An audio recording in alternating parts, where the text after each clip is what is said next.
Hello, social selling sister. What is up? My name is Lindsay Dollinger, and I am the host of the podcast, the Social Selling Sisterhood podcast. I am also a direct sales and network marketing coach and a leader in my network marketing company, in addition to being a high school Spanish teacher. So like literally all the things.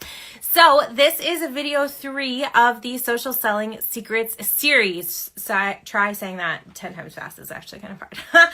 So secret 3 is really important. And hello Joy, I definitely think Secret 3 is one of the main reasons that I was able to get to the top 1% of my direct sales party plan company as quickly as I did. And Secret 3, drum roll please, is to get involved with your team. And don't hop off this video if you're like, I don't have a team yet. Or if you're even just in social selling and not in network marketing or direct sales, you have your own business on Etsy, things like that. This is still going to remain true for you, okay? So get involved with your team. And what this is going to entail, I have these like notes so I can stay on task, but the light is shining through so like I can't see them. Fail. This is a live video fail. Okay, so first let me start with some reasons why you should get involved with your team. And then I'm going to move into how you can do this, okay? So number one thing, and this is like our number one thing in general for everything that we do with our business, right, is because it builds relationships. And essentially your business, I don't care what your business is a relationship building business. Building relationships with your clients and customers, with other people who are going to refer you, even if they're not your own customer or client, building those relationships, adding that value, showing up and being genuine and authentic is really what is going to not only grow your business, but sustain your business long term. And that's what we want. We don't want to bust our butts to build this business and then have it go away after like a month or a year or 2 years, right? Like I know I'm in here for the long term. So if you were also in this for the long term, like this is your thing, drop that below. Let me know. Say I'm all in, because that goes back to secret 1, which was mindset. So being all in. So we're all in. So in order to be all in and to sustain our business, we have to have those relationships, right? So those building relationships and building trust is really why we are doing all of that. Yes, Joy is all in. Absolutely. So people want to work with people when they feel supported. And here's a little secret of the secret. If your team feels supported, if they feel loved, if they feel heard by you, if they feel as though you, not that you always drop everything in order to, help them out or things like that, but they know and trust that they can come to you for support. That's how you create team members that are obsessed with their businesses and love and trust you. And then they're going to share with other people. They're going to bring in other people to their team because they know that they're going to have this awesome support system. So building that as early on as you can, when you have your first team member or when you have your first client, guys, same sort of deal. You want to create that trust, that relationship, that reliability with those people. And then they're going to come back for more, right? They're not going to leave same with a happy client, unless they've like maxed out of all your programs and then, you build another program for them, right? To keep leveling up with them. But a happy client, a happy team member is not going to go anywhere. So a huge part of this, like we always say that you have to have belief in your company, belief in the network marketing profession, and then also belief, in your team and yourself, your own business. We have to have all those pieces together, kind of like a yin and a yang, to have peace and fulfillment in our businesses. So doing this with your team is a really simple way to start, because my gut is people who sign up with you, like your vibe attracts your tribe. You signed up with your upline for a reason, probably, whether that is they're super knowledgeable, or maybe it's a family friend, or lots of reasons that people sign up with, or your friend. Doesn't have to be a family friend. I don't know why I said that. But you get what I'm saying, right? So your vibe attracts your tribe. So your vibe is going to keep attracting your tribe if you're showing up for them, and you're going to attract like-minded people. You're going to attract the people who are going to want to go all in with their business, who are going to show up for your team power hours and your working Zooms and your team huddles and your meetings and things like that when you create that culture. So really this is about culture. I guess maybe that should have been the name of the tip, but we're going with get involved with your team. So creating that team cult, and also guys, on the flip side, again, even if you don't have a team yet, this ultimately boils down to customer service.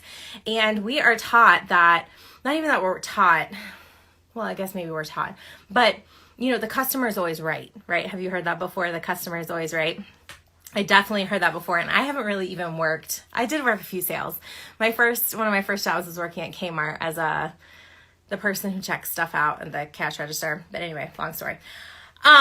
So the customer's always right. Not saying that with your team member that you shouldn't give them a little bit of tough love and let them know, like give them, some feedback when needed and things like that. But building that good customer service, returning phone calls and texts and messages within 24 hours, setting up those boundaries, which we definitely talk about all the time in the Social Selling Sisterhood podcast and in my free group, because I do think boundaries are really important. However, it is also really important to have that customer service turnaround, to not ignore people who are on your team or who your customers and clients. Because guess what, guys? If you're not servicing that, then they're going to go somewhere else, right? They're not going to stay around with a team who they feel underappreciated, unappreciated, or or just not heard or valued. Because we get into this industry, we start businesses because we have that human need of wanting to feel valued, right? Of wanting to feel needed from people. Plugging into resources. So here's the other flip side of this, or like the other asset. That's not the right word either. Other faucet. I teach Spanish, guys. It's been a long Monday. But the other side of this is don't recreate things. So really plug into your team structure that is already that is already that's already there. So if your team already has working Zooms, if they already have a monthly get together or a monthly huddle or things like that, definitely encourage your team as you're building it to take advantage of those things from your upline. And you can start to add in your own gradually, but don't feel like as a new leader or an upcoming leader or even someone with a huge team that you always have to be the one doing the things all the time, because that leads to burnout. So plug in where things are able. If you have company-wide, I know some companies have company-wide working Zooms, encourage your team to all hop on those together so someone else gets to lead sometimes, because I'll tell you right now, doing the things all the time is what really led me to burnout in my last company, and no one wants that, right? Because you pour your heart and soul into something and then you get burnt out and it's like, what was all that for? So do not let yourself get burnt out. That's another huge tip.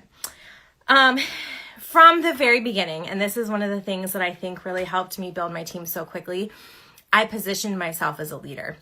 So even when I didn't have a team under me, when I was very first starting, I was posting in our bigger team pages and I was sharing things. I was cheering people on. I was calling out my sideline sisters and my upline sisters, and not only in team pages, but also on my personal Facebook wall. And my Instagram. And doing that then allowed the people who were my like-minded people to be attracted to that and be like, oh, like she's obviously like doing really well in this company, even if I wasn't yet, but I was positioning myself as someone who was being really successful. And I don't think that is sneaky or anything like that at all. I know some people are like, but that is authentically me. Like I knew that I was going to hit a leadership position. I had the drive, I had the motivation, and I wanted to share with others.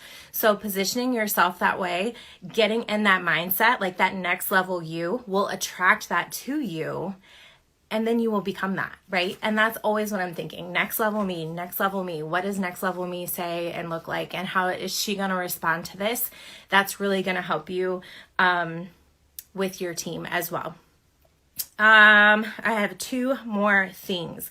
One is that your team, and this is kind of if you have an existing team, but your team will do 40 to 60% if you're lucky of what you do. So if you want your team to show up and hustle and do all the things to do the work, I don't love the word hustle anymore, but you know what I'm saying. If you would like them to work their business, then you have to be working your business too. And not only just working it in silent in the secrets, because we do that a lot, but posting a little tidbit in your stories, or else when you're telling your team to be showing up in the stories, and then I'm pulling up your story and you have like one story once a day, Like, that's contradicting, right? So do what you want other people to do and show them what to do. Don't just tell people what to do, but show them what to do.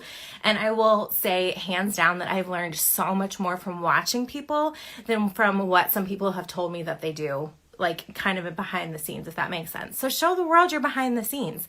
And again, you're going to attract people to you then who want that. Like, I want an upline leader who is showing up and working their business and sharing techniques and tips with the world and attracting like-minded businesswomen to them. And so then that's how I'm going to show up, because I want to attract people who are just like me, right? I want to attract people who want to make this a full-time career. Hello, Ashley. So make sure that you are doing what you want your team to do. And then hopefully, hopefully some of them will have your same work ethic and your work drive, but you've built that community and you've treated them like humans first. And that's the last point of this, of like the why, is connecting with people always as people first. And then the business comes second. No one wants to only hear from you the last week of the month and be like, hey, how are you? When they know secretly you're like, hey, are you going to hit your minimums this month so I can get my paycheck, right? That's what everyone's thinking in the back of their mind. So create that culture, that environment where you care about people first, and then the business will naturally come second. Or it won't. For some people, guys, you may love them. They may be the most awesome people. I have some of the most awesome people on my team. This business is just not their jam, or it's not their jam right now. Do I love them any less? No. And I'm very, very clear about that. And I'm like, I appreciate you letting me know that it's not going to be your thing and that you're not going to come to working Zooms and you're not going to XYZ, right? Because that's just being honest. And now I know not to expect that. And I also know that I can check in with them, but I also know that I'm not going to rely on volume coming from that leg, if that makes sense. Okay, a few tactical tips, and then I'm going to hop off here because I said this is going to be really short, and then I kept talking. Here are some things that I really loved doing with my team, and still love doing with my team. Power hour working Zoom. So when I very first started off and my team was pretty small, I would do this once a week. Or not once a week. Maybe it was once a week. I went maybe once a month, and it was pretty sporadic. I was just like, oh, I'm going to work my business tomorrow night at 8 o'clock if anyone wants to hop on. And you can do this in a Facebook, what's it called? A Facebook room now, which makes it really nice. You can get 40 minutes on Zoom for free too. So, you know, if you're just starting off, maybe it's a once a month thing. Maybe you up it to once a week. And you're going to start seeing who are the people who are showing up, who are really serious about their business. And then you get to run with those people. That's the really cool thing about doing that. Retreats. Whether it is a virtual retreat, I've hosted several virtual retreats for my team. They're a lot of fun. Sometimes people had to earn a spot with like a super minimum sales number so that I knew, you know, it was a little bit more exclusive. And it was really fun. We've done really fun virtual retreats that lasted 3-4 hours online, especially during COVID. I've done in-person retreats. I did 2 in Orlando this summer. That were a freaking blast. We got an Airbnb. We had different things coming in, like we had speakers and we had different activities and all sorts of things. And then we've done movie nights, like we watched Hocus Pocus together on a Zoom. And then we've had just like working dinner sessions where some of us would get to Panera. We've done vision boards at Panera together.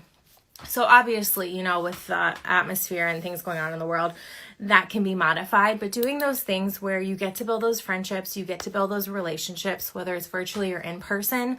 Again, when people are happy, when people feel like they're heard and they're loved and they're appreciated, and this goes for anything, not just direct sales, network marketing. You know, this goes for my day job as well.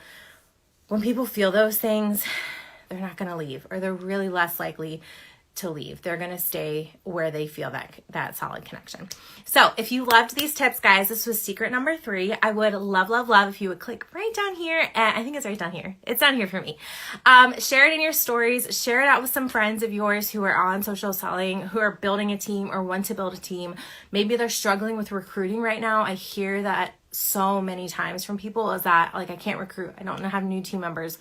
This is a really great way to get those, is to start with, you know, showing up as a leader, treating people the right way, attracting your tribe to you.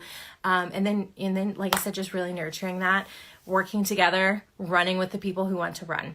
So please share this out with someone, stories or a friend. And if you have not listened to the Social Selling Sisterhood podcast yet, it is available, I'm pretty sure, on like every single podcast platform. I would love if you would listen to it. Give me a rating and review. Send me a message. I love to get some DMs back and forth about ideas for the podcast, for my lives, for any sort of content or product you would like me to make. And let's continue to up-level this profession together. I'm super excited for us to rock our businesses. Thanks so much, friends.